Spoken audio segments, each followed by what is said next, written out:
Hi, I'm Darren Miles with Darren Miles Photography, based normally in beautiful sunny Southwest Florida, but not today. Today I'm actually coming at you live from beautiful sunny Tampa Bay, Florida. I'm actually up here on a paid gig, and I thought while I was here, I would actually answer a question that I've been getting quite a lot lately for some reason. I don't know why, but several subscribers have asked me, Darren, what are your top 5 favorite Micro Four Thirds lenses? So what I thought I would do in this video is tell you what my top 5 favorite Micro Four Thirds lenses are and why. And if you're curious to know what those are, stick around and find out.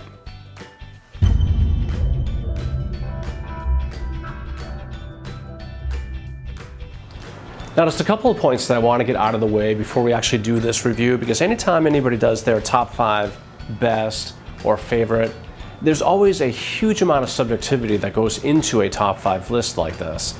Now, the points I want to get out of the way are, number one, this list is primarily limited, or in fact, it is in fact limited to the lenses that I've used and tested. So keep that in mind, because invariably somebody's going to make a comment about how, you know, hey, you moron, you missed this lens, or hey, dope, you forgot about that lens. I mean, I totally get it, because it's almost impossible to review every lens that's out there.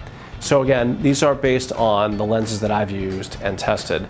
And number two, this is a really important point as well. Just because a lens has scored really well in one of my reviews, it doesn't necessarily mean that it's one of my favorites. For example, the Olympus 12-40mm f2.8 Pro is not on this list, but the 12-40 f2.8 Pro was one of the highest scoring lenses that I've ever used. Just that it's a nice general purpose lens, and it does a fantastic job at being just that, a general purpose lens. But I shoot a lot of portraits, so I like to shoot a lot more narrow and get a lot tighter. And I also shoot a lot of real estate, which means I like to get out really wide. And 12-40 doesn't really cover either one of those ends all that well. Plus at f2.8 on a Micro Four Thirds lens, it doesn't give me that really super shallow depth of field that I like to get with my portraits as well. So again, before we get into this list, just keep those two things in mind. A lot of subjectivity, and it's based on my own personal preferences and the way that I like to shoot. So, with that out of the way, onto the list. Number 5 is the Olympus 45mm f1.8, and never has so much photographic goodness and awesomeness come in a package so small.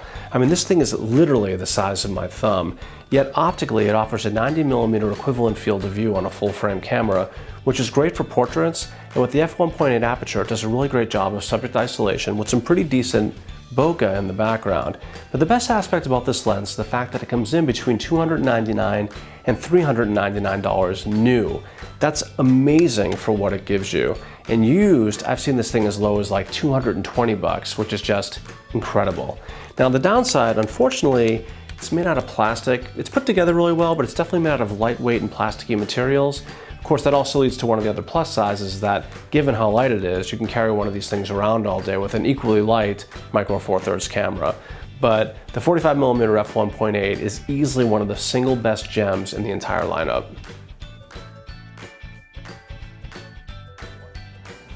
Is the Olympus 7-14mm f2.8 Pro series lens. Now, when I originally got into Micro Four Thirds, it was really only the Panasonic 7-14mm f4, which in and of itself is actually a really good lens. But the Olympus 7-14mm f2.8 Pro takes image quality to a whole other level, specifically in a couple of really key areas. The thing is sharp from edge to edge. It has far less chromatic aberrations, and the Olympus, though it isn't perfect, it handles flare considerably better than the Panasonic. Now, what are the downsides? Well, the big downside is the price. There was a point in time when Micro Four Thirds lenses used to be relatively or mostly inexpensive, and then probably around 2 years ago we kind of hit this price point where $1,000 for a Micro Four Thirds lens almost became kind of a norm. And I think the Olympus kind of started that trend with their Pro Series lenses. And the 7-14mm Pro, though expensive, if you're a real estate photography professional or a wide angle or landscape or architectural professional, the Olympus 7-14mm Pro is a completely legitimate professional series lens for Micro Four Thirds, and really for just about anybody who's considering a career in real estate photography. Number 3 is the Olympus 40-150mm f2.8 Pro series lens. This thing is a total piece of awesome. It's built like a tank and has unbelievably sharp and amazing optics. If you're a sports shooter or a portrait shooter, This is clearly one of the most versatile lenses you can get in the entire system. It's similar to like getting a 70 to 200 millimeter on a Canon or a Nikon.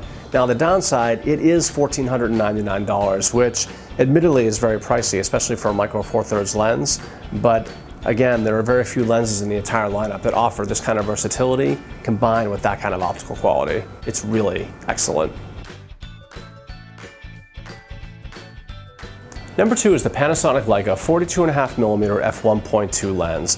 And this thing is absolutely fantastic. You're probably going to hear me say stuff very similar to that with regard to all the lenses on this list.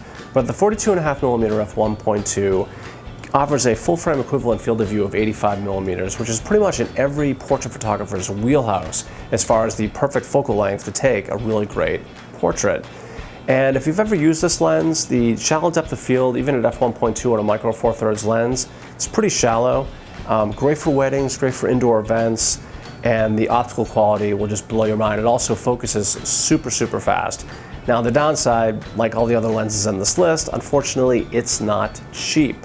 In fact, this thing, the last time I checked, was around $1,399. Occasionally it goes on sale for something slightly less than that, but again, if you're a professional portrait photographer and you utilize micro four thirds, I don't see how you can go wrong with the 42.5mm f1.2. Which of course just now leads us to number 1. Now before we get there, just a shameless plug. If you ever thought about an exciting career in real estate photography, take a look at my new online seminar, Camp Miles, Real Estate Photography for the Real World. Now, if you ever thought about doing real estate photography, I know that a lot of wedding photographers and a lot of portrait photographers tend to struggle.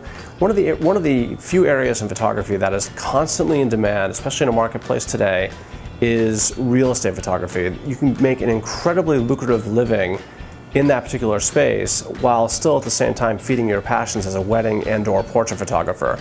So check out my seminar, and if you decide to buy it online, utilize the code FB72017. FB72017. That'll save you $30 off the course. It'll also enter you to win one of 3 great prizes if you buy the course prior to August 31st. Okay, so with that out of the way, on to number 1.